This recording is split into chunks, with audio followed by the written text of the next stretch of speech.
Hello, hai, Assalamualaikum warahmatullahi wabarakatuh. Okey, salam sejahtera kepada semua anda yang sedang bersama dengan kami di Facebook page Vix Properties.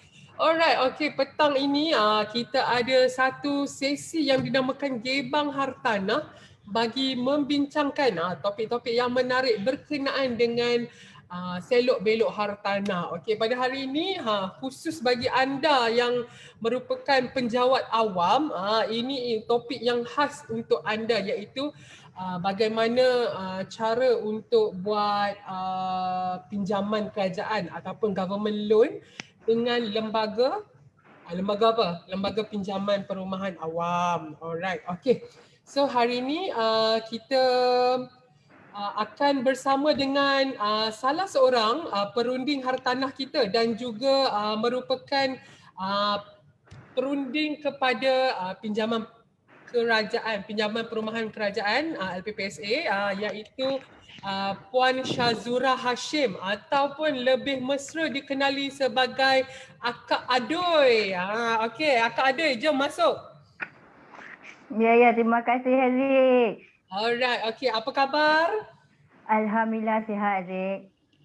Okey, Alhamdulillah. Okey, so hari ni topik yang kita akan bincangkan, ini orang kata memang makanan akak idol kita lah, iaitu tentang pinjaman perumahan. Okey, sebelum kita nak melangkah pergi secara mendalam kan, sebelum tu kita nak minta lah kawan-kawan semua untuk share live kita sekarang ni, yang mana yang sedang menonton kita di Facebook page Vix Properties, minta anda semua untuk sama-sama kongsikan, sharekan live kita ni supaya rakan-rakan kita yang sedang melihat ataupun sedang menanti ataupun sedang dalam perancangan nak beli rumah menggunakan pinjaman kerajaan dapat sampai maklumat ini kepada mereka. Alright, okay. So sebelum tu, yang mana yang baru saja join kita, minta anda like bersama, anda like page kita dan juga siapa yang dah join, dah live bersama dengan kita, pastikan anda share kita punya sesi petang ini. Alright, okay. So, lupa pula nak kenalkan diri. Okay, seperti biasa, saya lah pengendali untuk rancangan Gebang Hartanah ni, iaitu Haziq Zulkifli. Alright, okay. Tanpa melengahkan masa, okay. Saya ada beberapa soalan yang saya dah siap prepare khas untuk akak adoy kita ni, terutamanya ini orang kata soalan-soalan yang mungkin kebiasaan ditanya oleh penjawat awam yang ingin buat pinjaman. Alright, okay. Sebelum tu, okay, boleh tak Puan Syazura terangkan apa itu government loan dan juga apa itu LPPSA? Okey, sebenarnya macam ni Haziq. Government loan dengan LPPSA itu sama je. Sebelum ni, dia dikenali sebagai bahagian pinjaman perumahan. Lepas tu pada 1 bulan 1 2016, masa tu baru start LPPSA, Lembaga Pembiayaan Perumahan Sektor Awam. Jadi banyak adalah a few perubahan yang telah LPPSA buat. So banyak, kalau ikutnya banyak improvement lah. Lebih cepat daripada dulu. Dan rugilah kalau penjawat awam tak ambil kesempatan ni, kelebihan ni untuk menggunakan kelayakan yang ada. Alright, okay. So maknanya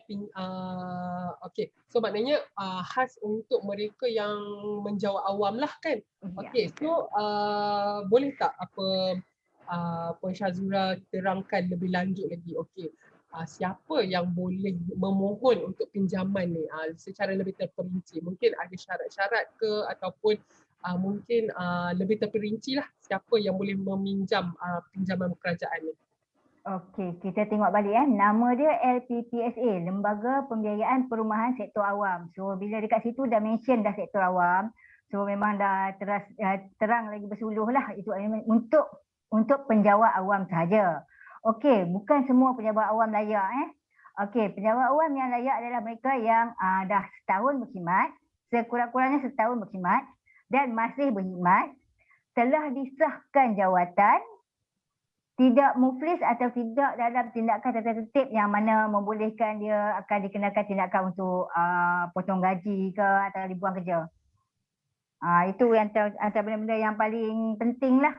Syarat utama lah yang tu. Alright, okay. So soalan seterusnya lah berkaitan dengan syarat-syarat itu. So maknanya bagi mereka yang berstatus kontrak tak boleh buat pinjaman kerajaan lah kan? Tak boleh, tak boleh. Dia Alright. mesti tetap dan disahkan tetap.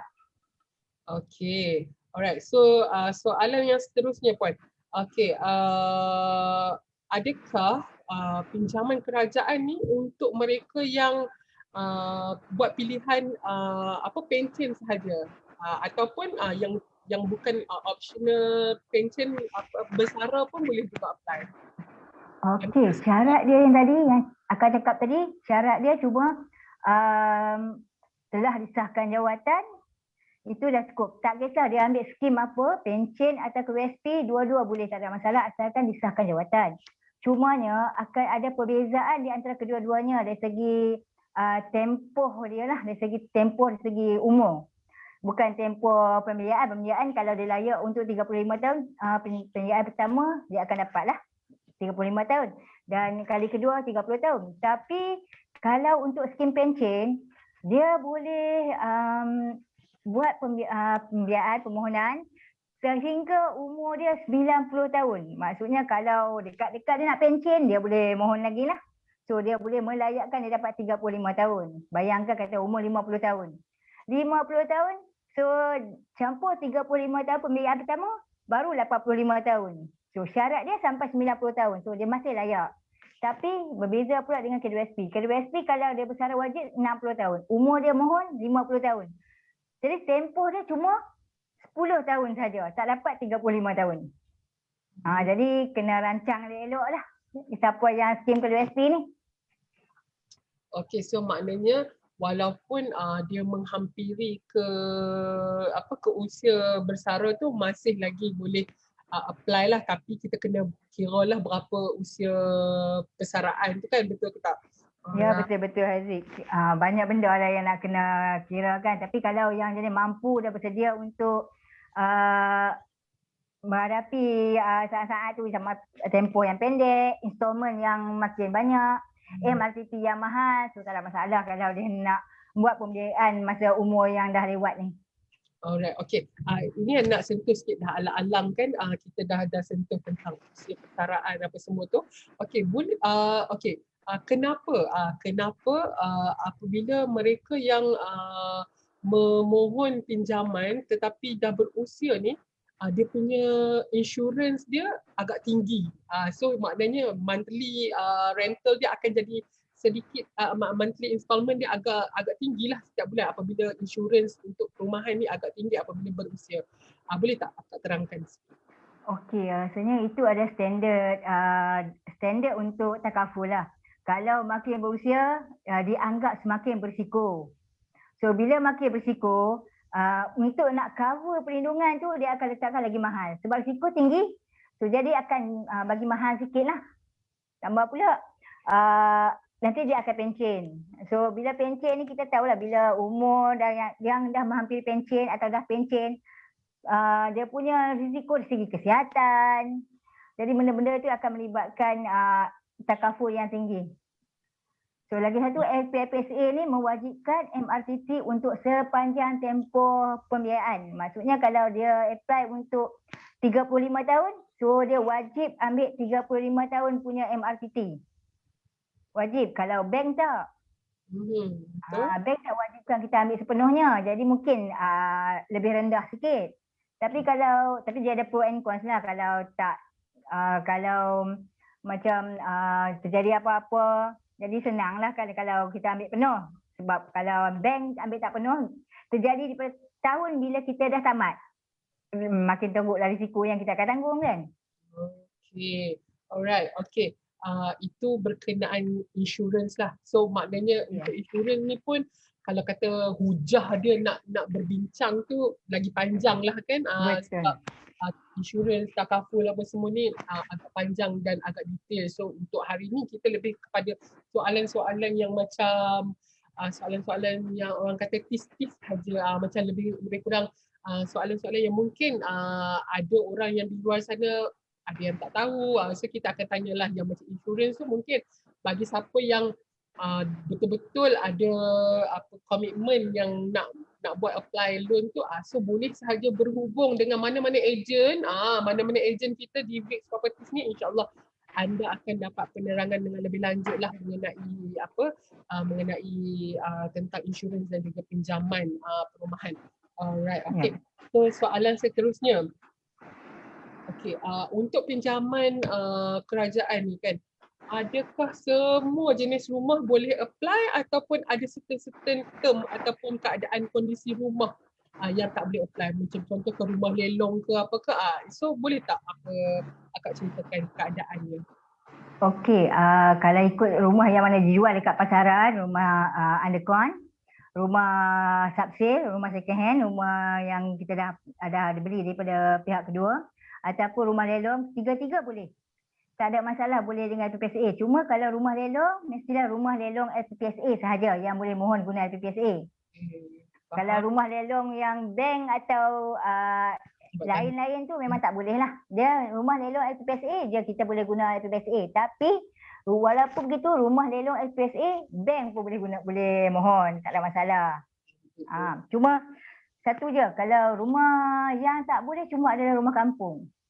Oh, rumah kampung maksudnya. Rumah kampung ni status dia agak susah nak dipastikan sebab nak kata jual tanah tak boleh sebab ada binaan atas tanah. So kita nak guna permohonan beli tanah tak boleh sebab ada binaan atas tanah tu. Kita nak beli rumah beli sebagai subsale pun tak boleh sebab selalunya rumah kampung ni dia tak memenuhi spesifikasi sebuah rumah. Yang mana ada CF, ada semua kelengkapan yang macam syarat-syarat yang ditetapkan oleh perumahan lah kan. Jadi rumah tu susah nak dinilai. So rumah macam tu memang tak boleh lah. Okay, so maknanya rumah kampung, rumah ataupun binaan atas tanah agak susah. Okay. So kalau macam mana pula dengan kondisi macam untuk beli tanah, macam contohlah tanah pertanian ke, tanah industri ke, ataupun tanah untuk binaan, adakah LPPSA membenarkan atau memberi pinjaman kepada kaki tangan awam ni untuk membeli tanah? Boleh Haziq, tak ada masalah. LPPSA benarkan penyewa awam untuk beli tanah, tak kira tanah itu berstatus pembangunan ataupun berstatus pertanian. Tetapi perlu diingatkan, perlu ambil tahulah pasal kalau tanah pertanian, dia mesti sekurang-kurangnya 1 ekar. 1 ekar ni syarat ditetapkan oleh pejabat tanah. Pejabat tanah mengatakan kalau 1 ekar bersamaan dengan 1 grant. LPPSA nak grant individu. So bila combine untuk membeli rumah grant individu, dia kena ada keluasan dia 1 ekar. Tapi kalau tanah lot tak ada masalah. So boleh beli je berapa yang nak. Asalkan ada grant, 1 grant. Dia grant individu. Grant individu sahaja, grant kongsi tak boleh. Okey, maksudnya kalau lot leading ke apa ke tu tak boleh lah ya. Tak boleh. Lagipun memang kita tak galakkan lah untuk mereka di luar sana untuk membeli lot lady ataupun orang kata tanah yang ada banyak nama ni. Grant kongsi. Grant kongsi. Okey, kita ada soalan daripada rakan-rakan kita. Okey, salam Kak Adoy, nak tanya satu soalan. Cara penyiraan untuk kelayakan bagi penjawat awam biasa dan juga penjawat awam tentera, ada beza ke? Kalau ikut memang tak ada beza lah. Tak ada beza, dia sama je kalau kita. Cuma penjawat awam biasa ni, dia allowance dia kurang sikit daripada allowance tentera. Tentera ada allowance khas. Dia ada allowance tambahan lah. So memang senarai allowance tetap tu ada ditulis dekat website LPPSA. Guna je kalkulator LPPSA. Sama aja semua. Kiraan dia sama, tak kira apa pun, penjawat awam tetap penjawat awam. Alright, okay. So dah alang-alang kan, dah sampai ke penyiraan apa semua tu. Boleh tak kita nak tahu apa prosedur yang berlangsung dalam proses pinjaman perumahan awam ni? Maksudnya apa yang proses yang berlaku lah sampai ke dapat kunci tu. So apa prosedur-prosedur yang dikenakan? Okey, macam ni. Dia proses dia biasa je sebab kalau ikut prosedur ini ada permohonan pembiayaan saja. Jadi bila kita dah beli rumah, okey macam projek, kita dah booking. Bila dah booking, kita boleh buat dah permohonan. Permohonan tu sama ada boleh buat sendiri. Sebab dia kalau ikut dia borang permohonan tu borang permohonan online, fill in the blank je, isi tempat kosong je. Cuma kadang-kadang kita tak berapa peka untuk cara mengisi dia sebab banyak sangat soalan yang kena isi, tak ada masalah. Lepas dah isi, hantar dekat LPPSA berserta dengan senarai semak yang telah diberikan. LPPSA dah bagi senarai semak untuk setiap permohonan. Ada 7 permohonan, 7 dah memang dah ada senarai semak je. So follow itu je. Itu je yang kalau follow dah ikut semua format yang diberikan, insya-Allah tak ditolak lah. LPPSA ni susah sangat nak tolak permohonan penjawat awam. Okay, alright. Okay, so kita tahu sekarang ni adalah dalam tempoh PKP apa semua ni. So prosedur agak terbatas lah. So mungkin akak boleh explain dekat mungkinlah bakal-bakal penjawat awam yang nak beli rumah ni kan. So boleh tak ceritakan berapa tempoh lama untuk kita dapat tahu kelulusan pinjaman dan juga proses untuk dapatkan selesailah segala-gala proses untuk pinjaman ni. Okey, macam ni. Dalam tempoh-tempoh sekarang ni, kita boleh expect sikit agak delay lah sebab yang bekerja di LPPSA sekarang pun lebih kurang 20% je di office. Yang bakinya work from home. So, apa-apa pun memang akan berjalan. Kalau ikut untuk proses pertama, kita nak dapatkan kelulusan 3 hari daripada dokumen lengkap lah. 3 hari bekerja daripada tarikh dokumen lengkap. Kita dah beritahu dah dapat dah putusan. Cuma pastikan tak ada query lah. Kalau ada query kita akan delay lagi lah kan. Jadi proses tu akan makin panjang. Okay. Menjawab ke Haziq? Terjawab. Mungkin selalunya kalau ikutkan proses apa yang kita boleh bagi tahu untuk proses untuk government loan untuk selesai daripada pinjaman SMP apa semua whatever itu kita boleh kata 6+2 lah normal punya amalan kan. So maksudnya 6+2 tu termasuk sampai ke dapat kunci proses dia. Kalau kita kata itu proses keseluruhan tu dia ikut nak kata dapat kunci tu susah Haziq. So, selalunya kita lebih kata dari untuk permulaan pemotongan gaji. Sebab ada kes kelewatan yang menyebabkan dapat kunci. Jadi kita LPPSA tak syaratkan itu. Dia cuma letakkan guideline. Okey, untuk rumah projek. Rumah projek landed 20 bulan yang ke-25 dah start potongan gaji. Ataupun bila pemaju claim 95% siap. Itu dah start potong gaji. Ada kes yang pemaju siap awal, kunci dapat awal sebelum potong gaji. Betul. Ada kes yang terlewat sikit mungkin dalam keadaan semasa sekarang ni. So, dia potong gaji dulu sebelum dapat kunci. Alright. Kalau rumah subsale pula, dia bulan ke-7 dapat kunci dah.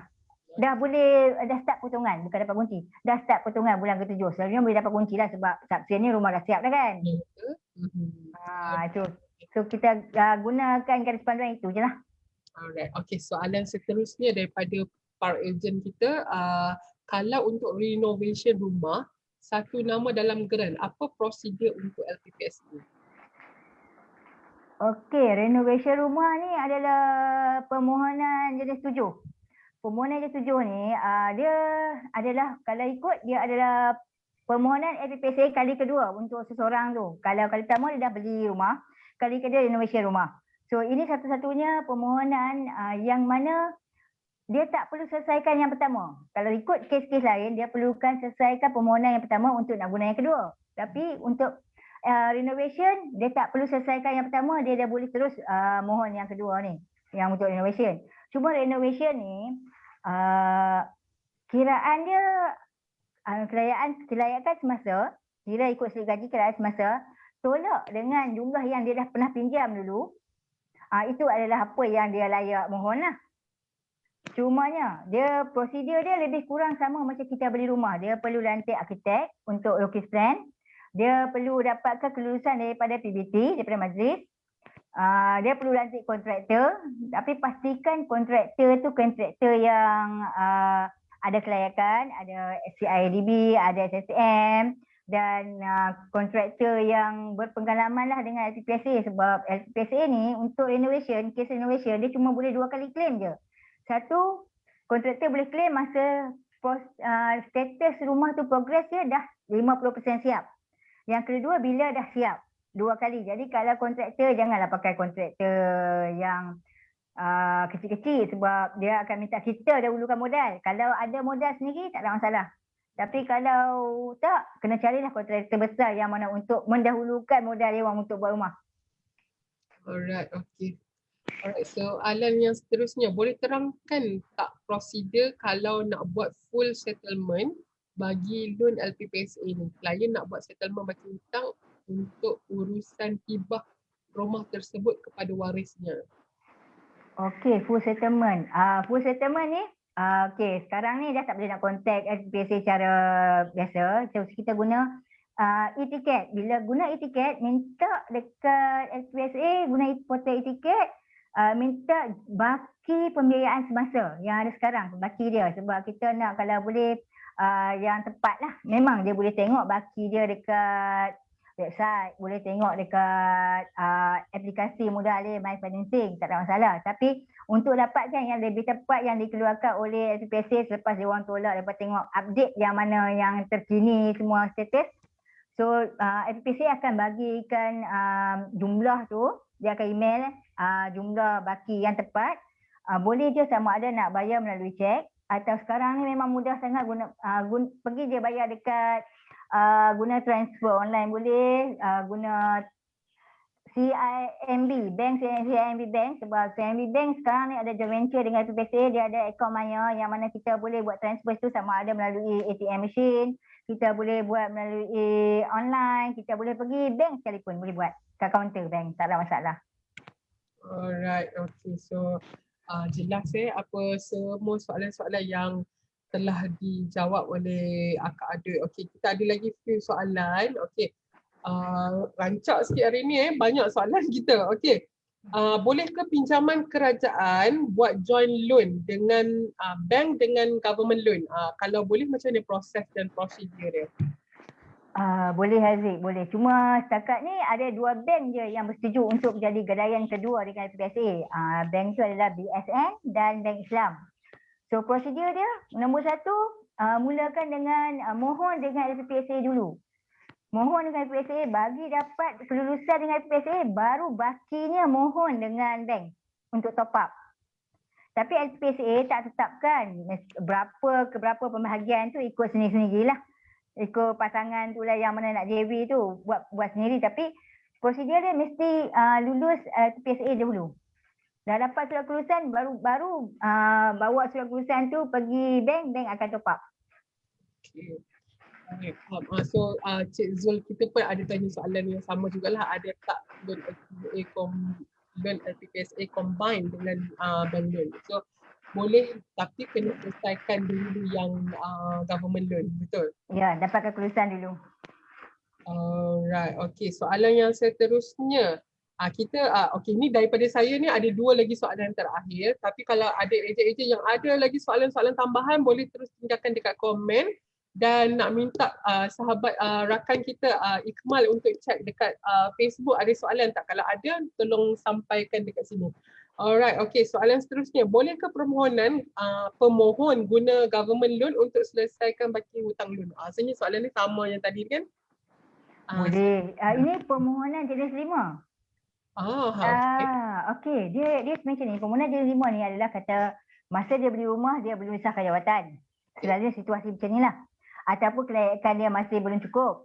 So dia beli guna loan bank. Lepas tu bila dah sah jawatan, dia nak convert dari bank ke LPPSA. Nak selesaikan hutang dekat bank lah. So boleh, tak ada masalah. So cuma diingatkan, kita cuma boleh buat atas baki hutang sahaja. Maksudnya kalau dia beli rumah 200,000, masa dia nak mohon LPPSA tinggal 150,000. 150,000 saja buat hutang. Tak ada cashback lah. Tak ada cashback. Faham. Refinance bank ke LPSA tak ada cashback. Tapi LPSA ke bank ada cashback. Alright, faham. Okey, soalan seterusnya, mungkin ni soalan terakhir daripada saya untuk sebab kita punya sesi pun dah hampir setengah jam. So, tapi tak apa, kalau kata siapa-siapa yang ada lagi soalan-soalan, boleh tinggalkan soalan. Okey, bagaimana nak naikkan kelayakan bagi mereka yang ada potongan personal bank loan atas duit gaji? Okey, yang ni sebagai rent rasanya boleh kata hampir semua dah kita berhadapan dengan situasi ni lah kan. Kita punya buyer kita tak cukup syarat, tak cukup kelayakan nak beli rumah yang mana kita ni. Okey, cara dia macam ni. Kita tengok balik, perhati balik personal loan dia tu atau koperasi tu banyak mana. Okey, kita buat kiraan dulu. Kiraan dengan mengandaikan potongan tu tak ada atas duit gaji. So kalau potongan tu tak ada atas gaji, dia layak dapat. So kita boleh bantu dia untuk keluarkan potongan tu atas slip gaji. Keluarkan dari slip gaji tu. Sebab LPSA dia cuma tengok atas slip gaji je. Kalau potongan tak ada dia dekat slip gaji, tak ada masalah. Dia tak tengok komitmen luar. So kita advise dia pergi buat overlap dekat bank. Mana-mana bank tak ada masalah. Untuk dia pergi overlap dan ambil package auto debit yang mana potongan tu terus daripada gaji. Tak potong daripada slip gaji. So slip gaji dia bersih lah. So slip gaji tu bolehlah gunakan untuk dia nak mohon rumah dengan LPSA. Alright, so maknanya kalau kata ini pun salah satu juga soalan daripada klien-klien kita juga ataupun customer. So maknanya ejen pun kena ambil tahu juga mungkin ada soalan-soalan atau mungkin lah macam bila klien bagi slip gaji, so kita nak tengok, nak kira kelayakan apa semua tu, so kita kena tengok lah sama ada biasanya kerajaan akan kira apa yang ada dekat dalam slip gaji. Maksudnya komitmen luar tu dia tak kira. Kan betul tak Kak Ade? Ya betul. Atas slip gaji saja, tak ada tengok CKIS, tak tengok CITOS, tak tengok DSR, tak tengok living cost ke apa semua tak. Asalkan slip gaji. Jaga slip gaji aktif, kelayakan tinggi. Okey. Soalan seterusnya, MRTA atau MLTA untuk government loan macam mana ya? Dan juga untuk subsale, boleh tak buyer pergi cek nilai rumah dengan JPPH sebelum beli rumah? Okey, LPSA cuma ada MRTA atau MRTP sahaja. MLTA tak ada. Kalau nak ambil kat luar boleh, tak ada masalah. Kita top up lah. Tapi LPSA mewajibkan MRTA dengan MRTP sahaja. Tapi untuk yang soalan nombor 2 apa dia Aziz? Untuk subsale, untuk kes subsale, jika buyer nak minta nak pergi cek nilai dulu dengan JPPH, Jabatan Penilaian kan, sebelum beli rumah, boleh ke tak? Boleh Aziz. Boleh, digalakkan sebenarnya kalau dapatkan JPPH ni boleh kata ada untuk hampir setiap daerah. So masuk dekat website JPPH, tengok, cari daerah mana yang kita nak beli rumah tu. Okey, boleh telefon dia, tapi make sure kita ada maklumat semualah. Maklumat yang mana kita biasa bagi kepada valuer, macam alamat rumah, keluasan rumah, renovation apa yang ada, dan berapa nilai rumah yang kita expect tu lah. So dia akan tengok, JPPH ni akan tengok track record juga lah sekeliling dia. Sekeliling transaksi yang sebelum ni dia akan ikut kat situ tengok. Tapi kalau rumah tu ada renovation, macam rumah subsale ni ada renovation, so kalau boleh sertakan maklumat renovation tu juga. Tapi make sure lah renovation tu ada kelulusan, jangan tak ada kelulusan. Tak ada kelulusan, LPPSA tak terima. Okey, faham. Alright, okey. So maknanya boleh untuk klien, even kita pun agent pun boleh bantu juga klien-klien kita untuk check dulu nilai dengan JPPH sebelum buat transaksi ataupun apply loan. Alright, soalan daripada Facebook. Apakah kos, ini pun soalan-soalan favorite juga ni. Apakah kos sampingan yang perlu ditanggung oleh pembeli apabila menggunakan LPPSA? Okey, kalau kita tengok dari segi kos yang LPPSA je, permohonan LPPSA akan tengok dari segi booking dengan deposit Okey, dari segi LPPSA cuma ada satu kos sahaja, iaitu legal fee. Legal fee untuk SMP sebab dia ada dua tau legal fee ni. Legal fee satu untuk SMP yang mana kita kena bayar sendiri, tak boleh pemohon kena bayar sendiri. LPPSA tak cover. Satu lagi adalah legal fee untuk pembiayaan, untuk dokumentasi pembiayaan. Maksudnya kan kalau kita beli bank dia ada loan legal fee untuk bank kan, untuk pinjaman. Ini legal fee untuk pembiayaan LPPSA. Legal fee ni boleh kalau dia tak nak bayar boleh masukkan dalam loan. Tapi yang SMP kena keluarkan sendiri. So jadi kalau ikut kos keluarannya dia tak banyak lah, tinggal SMP sajalah. Yang untuk loan tu dia boleh masukkan dalam loan. Dalam loan, alright. Okay. So nampaknya begitu terang dan jelas perkongsian daripada Akak Adoi kita. So mungkin kita nak ada apa-apa soalan. Kalau kata siapa-siapa yang tak nak apa yang mungkin ada soalan boleh on mic juga, boleh tanya terus dengan Akak Adoi. Kita buka ruang sekarang ni untuk anda adakan sesi soal jawab bersama dengan Akak Adoi.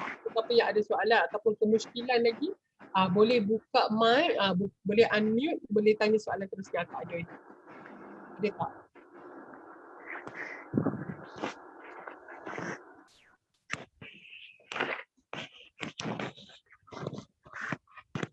Alright, okay.